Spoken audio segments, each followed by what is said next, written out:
ষষ্ঠীর বোধন আর দুর্গাপূজার শুভারম্ভ। সনাতন ধর্মাবলম্বীদের সবথেকে বড় এই উৎসব ঘিরে রাজধানীর দেশীয় ফ্যাশন হাউসগুলোতে লেগেছে শেষ মুহূর্তে কেনাকাটার ধুম। কেউ নিজের জন্য, কেউ বা পরিবারের জন্য সারছেন কেনাকাটা। পোশাকে প্রাধান্য পেয়েছে লাল, সাদা, নীল আর কমলার মতো উজ্জ্বল রঙগুলো, আর তাতে ফুটে উঠেছে দুর্গাপূজার নানা প্রতিকৃতি।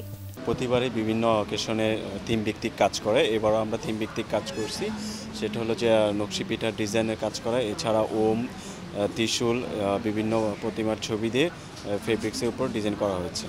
আর কালারের ক্ষেত্রে বলি, যদি সাদা, লাল, হলুদ, ম্যাজেন্ডা, পিঙ্ক সবগুলো কালারের উপর ডিজাইন করা হয়েছে। Maggi hot and spicy blast, test of the nation.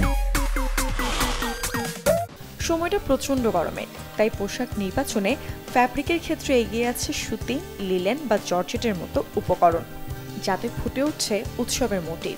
আপাতত কিনেছে একটা টপস, একটা কুর্তি, আর এখানে সে একটা পছন্দ হয়েছে, ওটা এখন কিনবো। বিশেষ করে দশমীর জন্য একটু লাল সাদাটা আমাদের এটা নিয়ে প্রায়োরিটি থাকে বেশি দশমীর জন্য। ফ্যাব্রিকেশন কটনটাই প্রাধান্য থাকে। হ্যাঁ, পুজো অবভিয়াসলি শাড়ি পরি, অন্য দিনে সালোয়ার কামিজ পরি, ঘুরতে বেরোলে সালোয়ার কামিজ পরি, বাচ্চাদের নিয়ে কেনাকাটা করছি। তিনটা না, দুইটা আমার বন্ধুর জন্য আর একটা আমার জন্য। অপেক্ষা কেবল আর রাত করারও।